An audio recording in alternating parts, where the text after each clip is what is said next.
Hello everyone. Well, sorry it's been so long since my last update, but it's been quite busy and I've just been trying to get things just right on the fiddle yard side of things. As you'll notice, it is PK track, which is K75. Um, this is what I've decided to go for the fiddle yard, because there's no point in making my own track work and making my own points and stuff like that for just the storage area, really. Um, Plans for the layout have changed a little bit.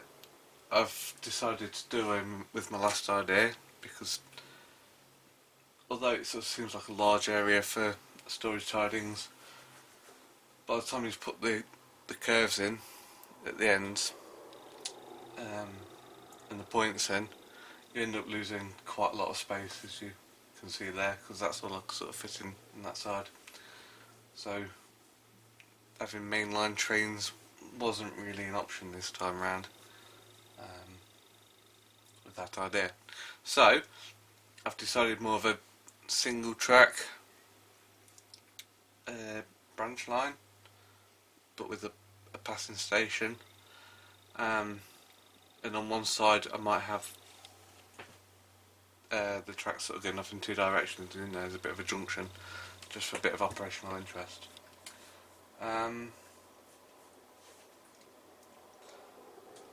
So what I've got here is pretty much the final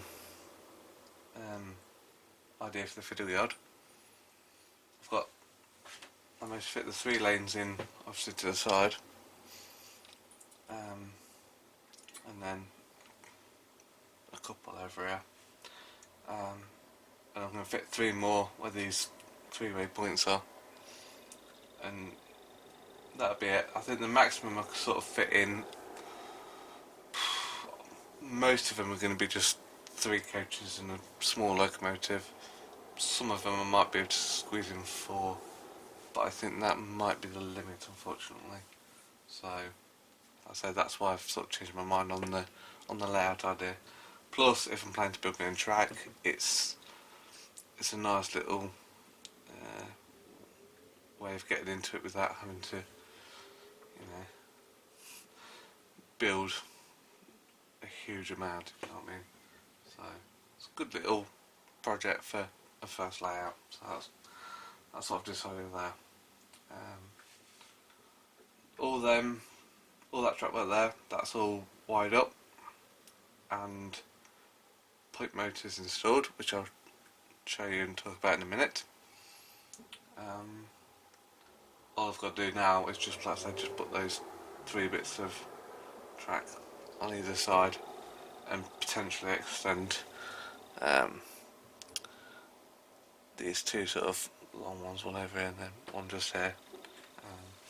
But I can do that once I've put the curves in, to bring it round onto the main layout part. So I'm getting there. I've not actually tested it fully yet, because I'm still waiting for my command station and stuff. So hopefully that should turn up very soon, because I have ordered it. I'll talk about more about that when that actually does turn up. So yeah, that's pretty much it on the fiddle yard. It's not nothing amazing, but it'll do the job just nicely, I think. So the system I've decided to use to control my points is the mega point system.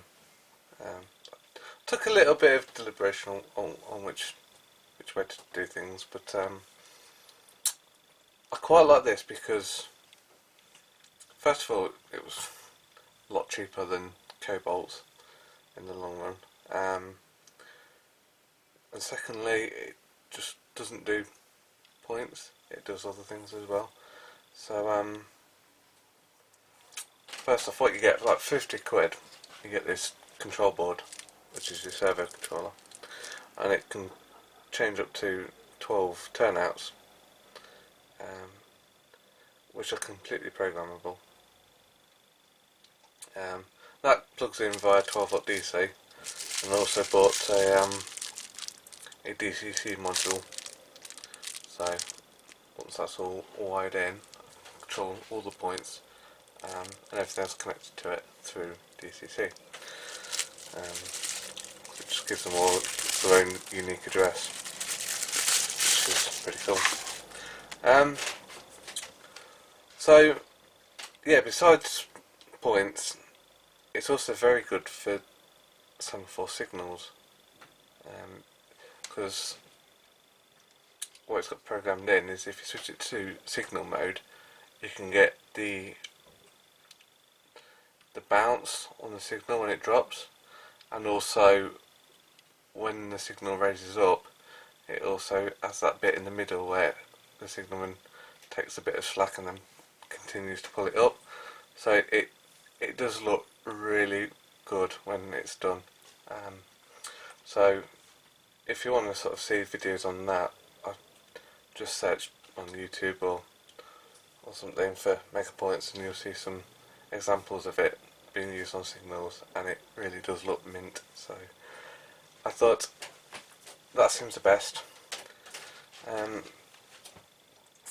So why it works out cheaper than the Cobalts, which are like about 17 quid for a digital one. This is 50 quid for 12 turn outs, like I said. But then how do you control the switching? Well, you just use like a £1.50 servo and about £1 for a micro switch to change the frog polarity. So it's, you know, I think overall it works out about 7 or 8 quid a point, so significantly cheaper, but there is a bit more wiring involved, as I'll show you once I've shown you this. So I'll just show you what I like about it. So if I boost it up with power, that point there is plugged into servo controller number 1. So I press program 1, and then I can use this low and high button. If I can try and get it zoomed in. Pressing the wrong buttons.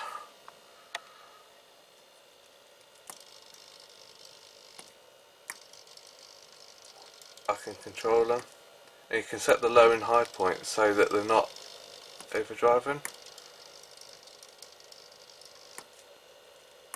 And then once you set your low and high points once, that's all you need to do. I'm just sort of showing you how it works.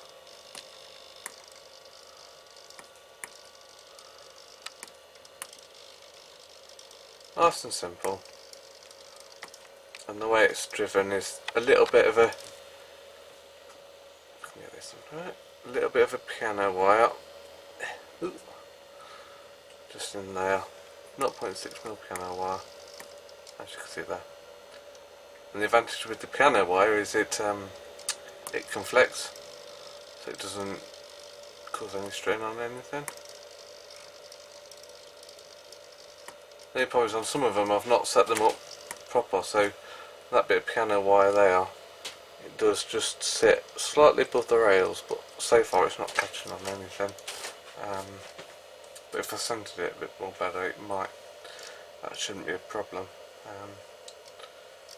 But to be honest with you, it seems to do the job. So yeah, so I'll show you what's going on underneath now.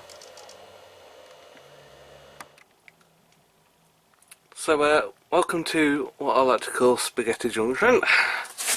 This is all the wiring I've got in the fiddle yard so far, and I've still not even wired in the detector or anything yet.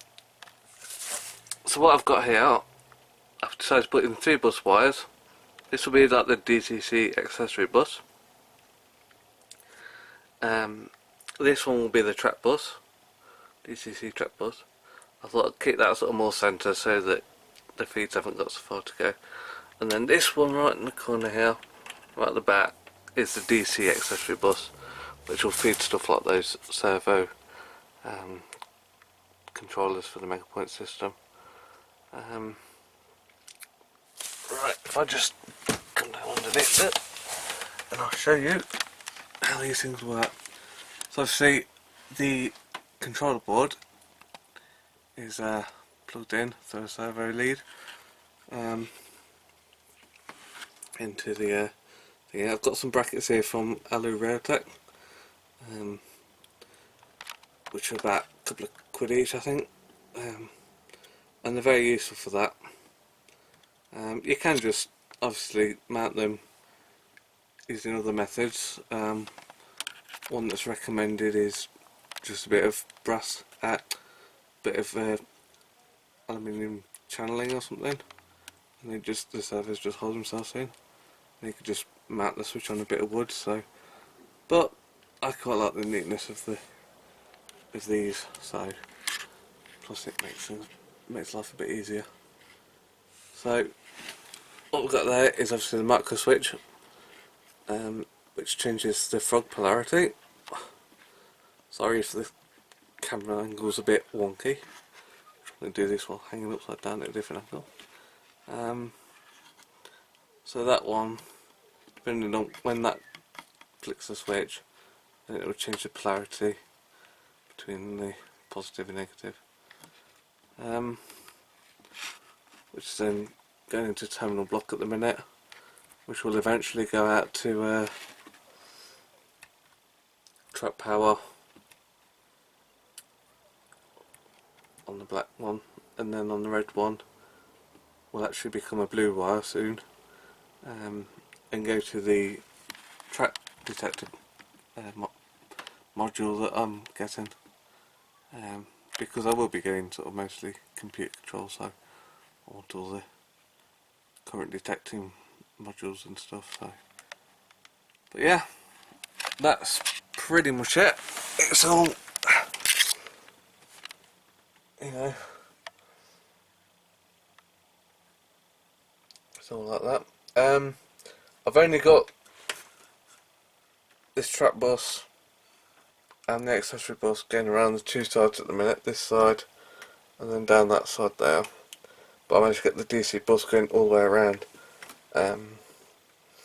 I've still got to terminate the DCC buses with some bits and bobs.